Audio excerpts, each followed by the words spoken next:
So I had some time to kill in the early afternoon, and I thought I would try and make the seat look more acceptable, let's say, than it was. So I went ahead and I brought out my black duct tape, and I just kind of duct taped over the seat to see what it would look like. And I have to say, it doesn't look half bad. I mean, it doesn't look like a new seat, but it certainly looks better than it did, all torn up. So I think I might just hold on to this seat a little bit longer than I initially wanted to, because I looked online and it's pretty much impossible to find a seat for this specific bike. So I would have to buy like a generic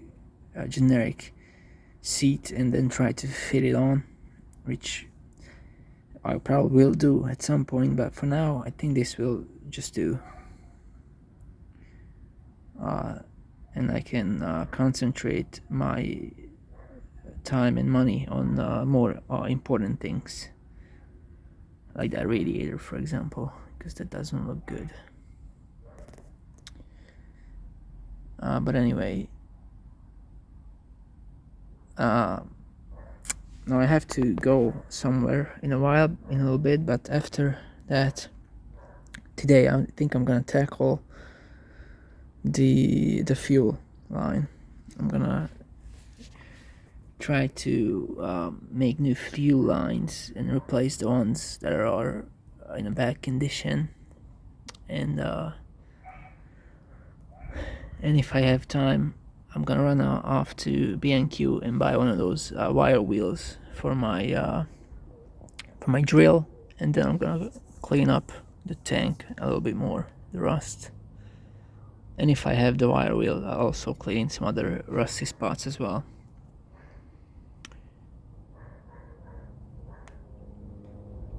But yeah, the bike is coming along nicely.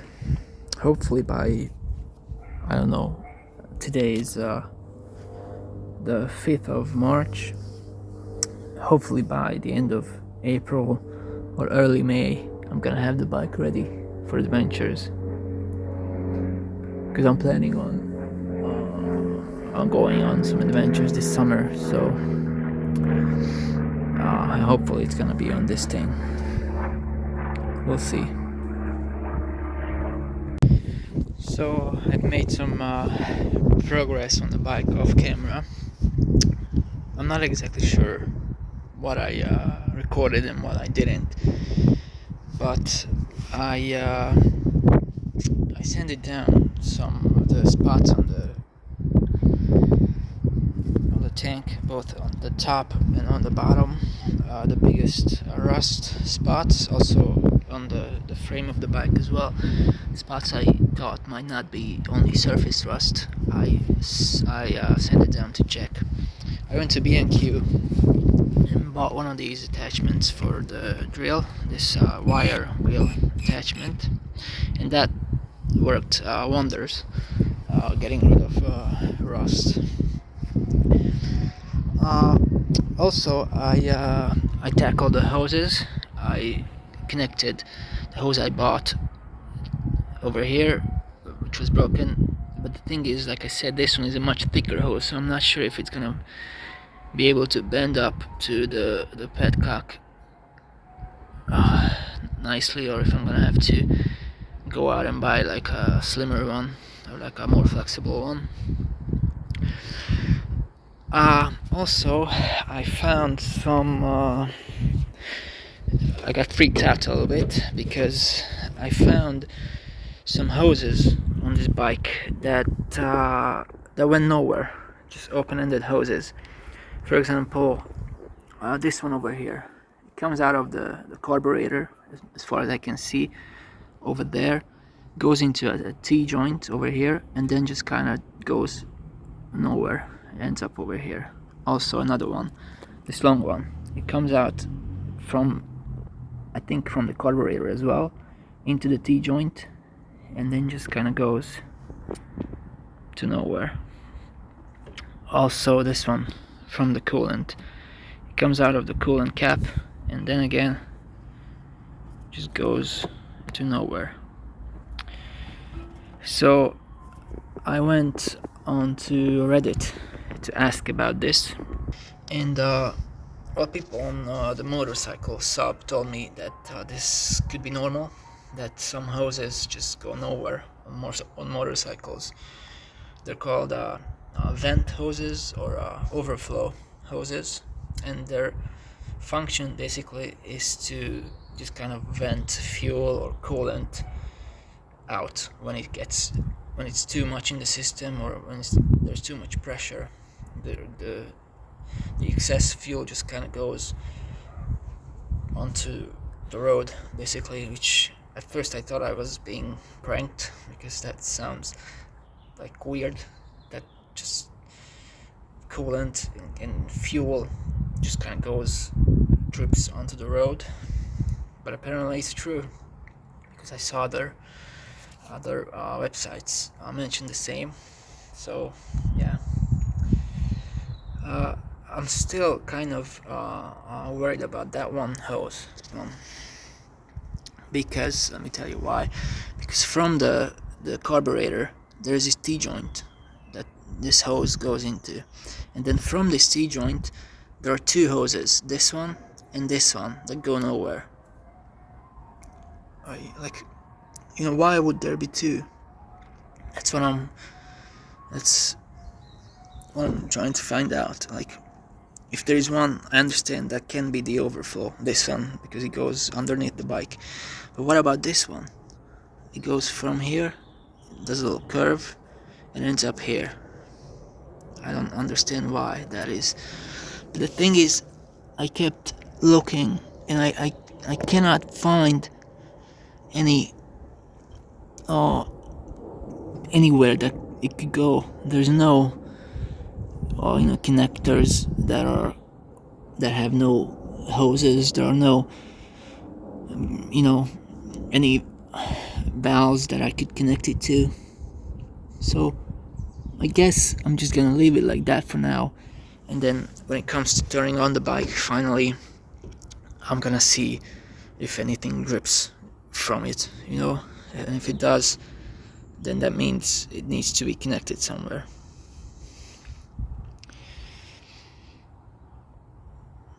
Yeah, so that's it for the update on the work I've done off camera. Now I am going to try to finally get this thing off. At first I'm going to try to pick the lock, because I've seen some videos online how to pick locks. I'm gonna try my hand at that, and if that doesn't work, I'm just gonna break it and take it off that way, and then buy another one. Well, I'm gonna have to buy another one anyway, even if I pick it, because I can't pick it every time I want to fill it up, right? So yeah, but hopefully I'm gonna be able to pick it, so I don't have to drill and stuff like that. So I'm gonna do that now. After that, if I still have time today, because it's already 4 p.m., I decided to try to tackle the radiator, flush the fuel, because I opened this one. I mean the coolant. I opened this one somehow.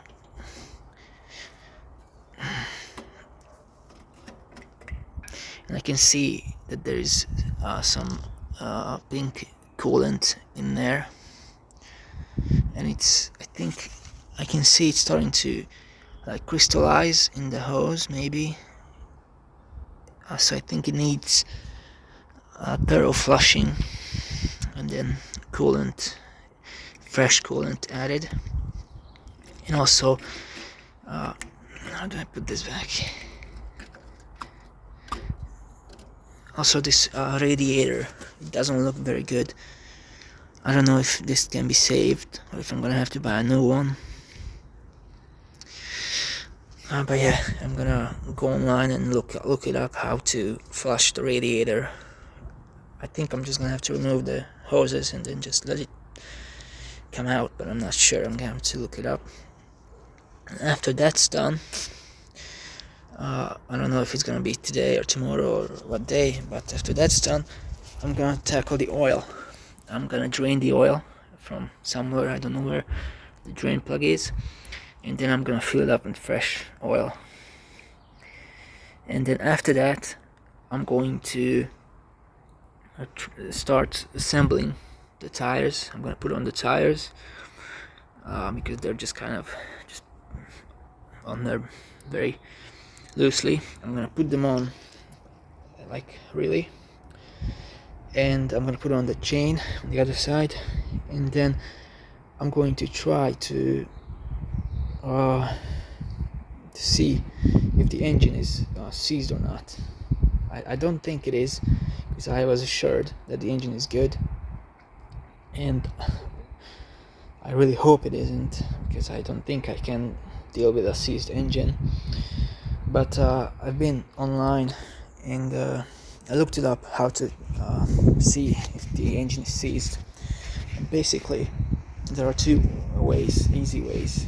One is to take off I think this thing, and then there's a nut in there that's connected to the camshaft, I think it's called, and you can get a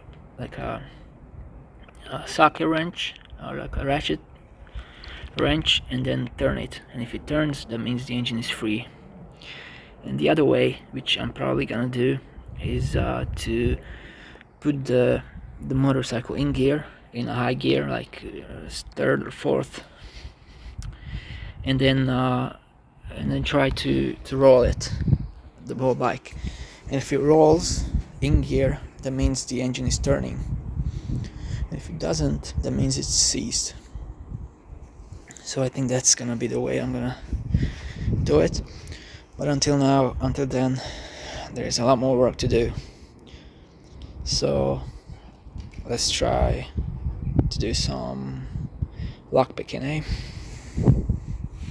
So I tried lockpicking. I made this special lockpick out of hair pins.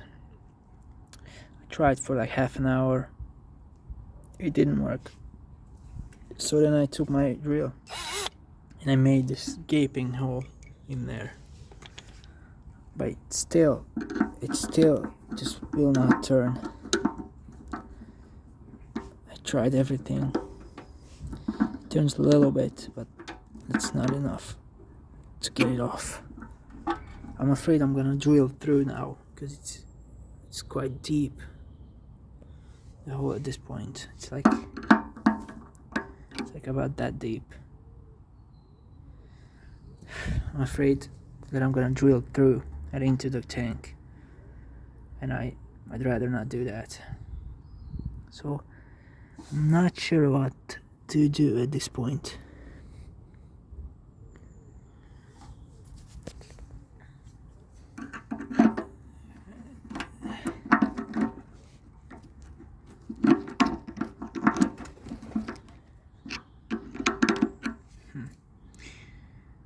I don't know. Just as I said that last one, I took my pliers, I put it in there, and I twisted, and it came loose. Just like that. So for the first time, I'm gonna look into the tank, see what's inside. Wish me luck.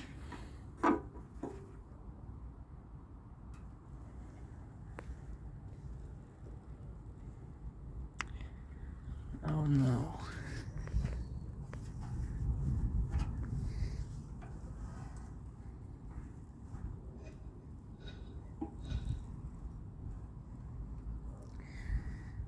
It's super rusty inside. You can probably see.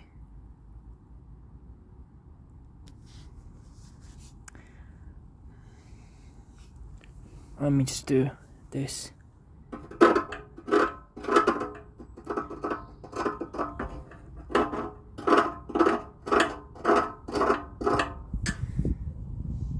Yeah. Well, good news is it all comes up, so it might not even be rust. just like this. I don't even know what that is. It's like, let me actually turn on the light.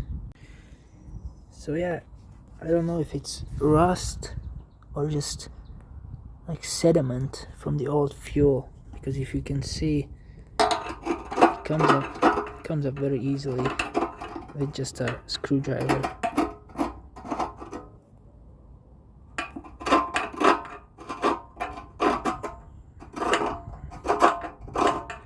So I think it can be saved, but it's gonna take a lot of work to get all of that junk out.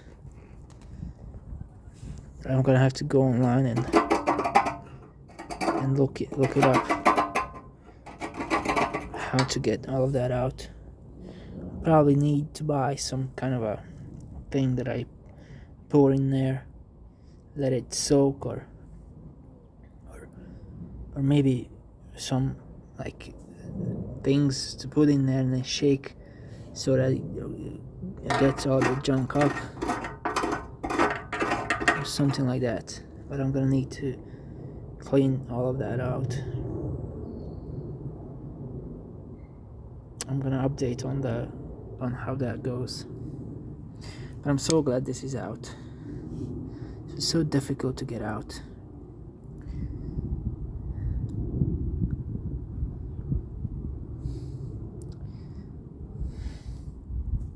Anyway, so I went online and I looked up how to remove rust from the inside of a fuel tank, and the most frequently recommended, DIY solution for rust in fuel tanks was a two-step process.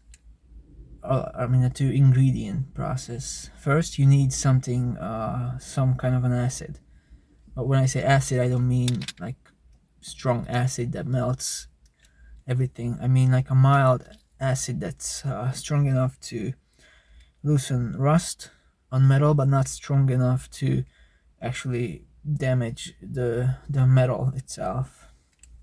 So the most recommended one was vinegar, white vinegar, because it's mild enough, it's cheap, but it's strong enough to loosen rust. So you have to pour some vinegar into the tank, and then you need something to agitate the rust, to scrape the rust off, basically, of the wall of the tank.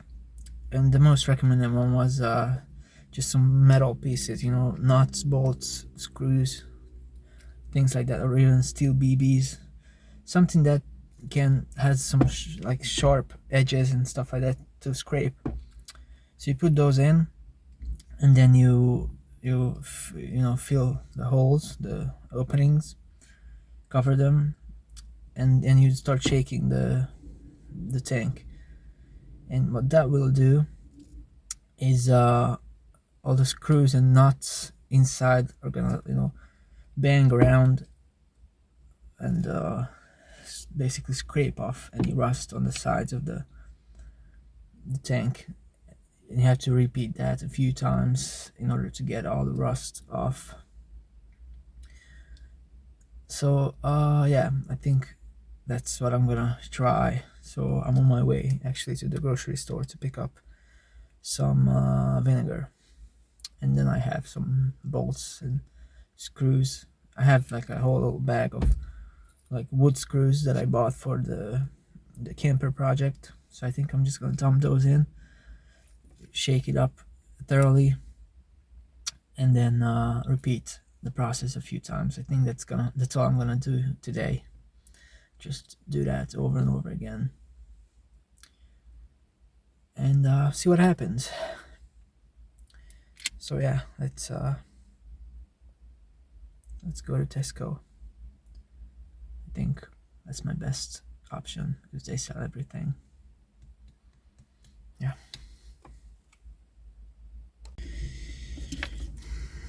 Distilled vinegar. We'll see how this turns out.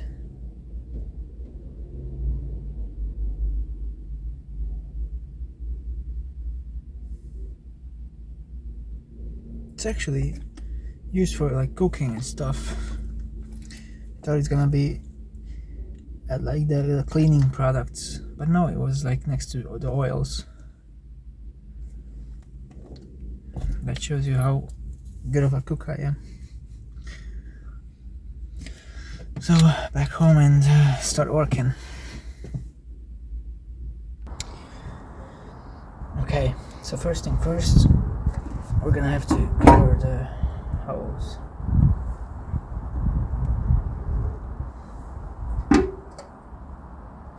This one, I think this one may be good enough if I just tape it shut.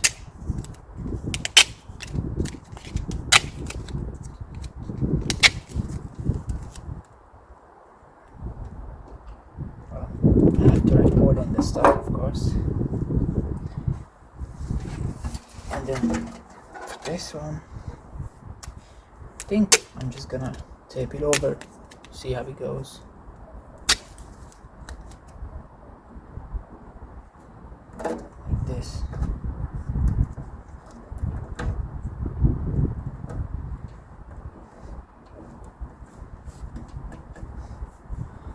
We'll see how that one goes. So, with that done,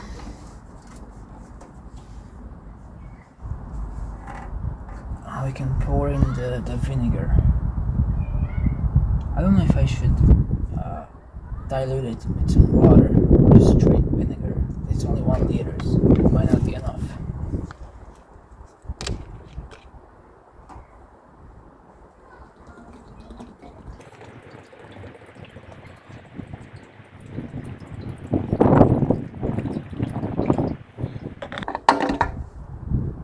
There you go. And now these screws. I guess I understand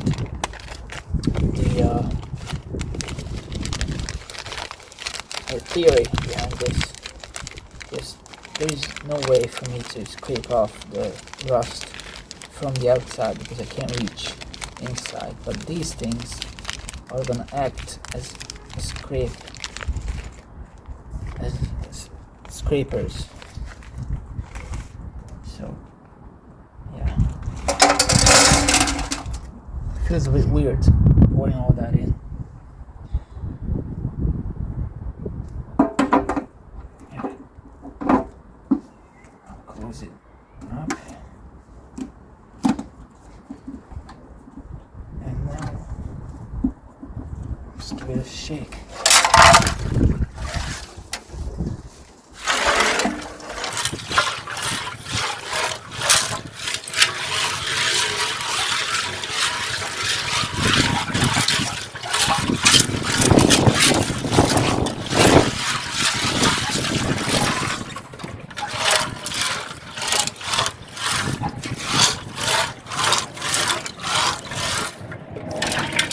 This one doesn't seal as well. But the other side is surprisingly dry.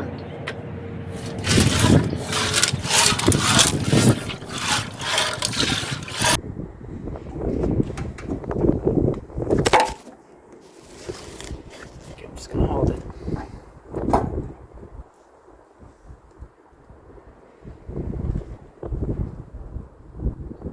Okay. Yeah, I think it's working. Needs a lot more work, but I think it's working. Starting to scrape off some of that gunk. So yeah, I'm gonna do this for a lot longer and then update.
So here's the result after about half an hour's worth of shaking and turning. As you can see, it's working fairly well. I'll post a before photo just in case you forgot. So yeah, I think, I don't know, like an hour or so more of this and I'm gonna have a fairly clean tank. I don't know about the condition further down because I can't really see down there.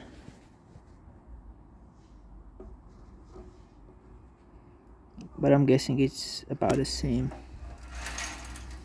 everywhere. Should be.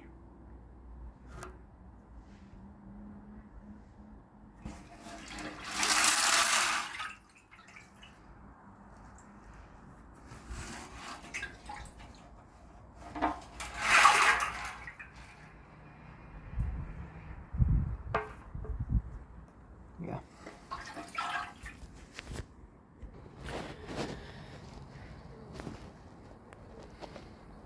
So this is the end result of one round of vinegar and bolts. It's much better than it was before, but there's obviously still rust in there. So I'm gonna do this again tomorrow. We'll see how 2 rounds is gonna work out. I had to dump all my screws though, so tomorrow I'm gonna have to go pick up vinegar again and some screws as well. But yeah, it's so much better. So I guess that's it for today. It wasn't a very eventful day. I only did this, and tomorrow as well probably. But it's only the 8th of March, so we have a lot of time until summer. I look at the bike again. This is the current look. Still a mess, but slowly getting there. So far, the only things I have to buy for the bike, like definitely buy, are the brake master cylinder on the lever, and the brake caliper, because I just couldn't get out those screws.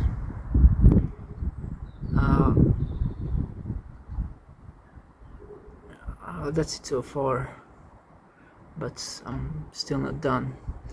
I'm afraid of getting off that radiator because it looks very rusty. I don't know if I can save that. I'll try, but we'll see. Okay.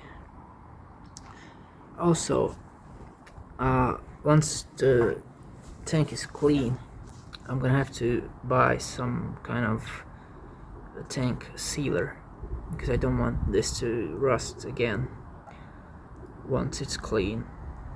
So I'm gonna look it up, what kind of a sealer I can get, so coat the inside, and then hopefully that will stop rust from getting in there again. I don't know if that's something that exists, but I think it is, so I'm gonna look it up. Alright.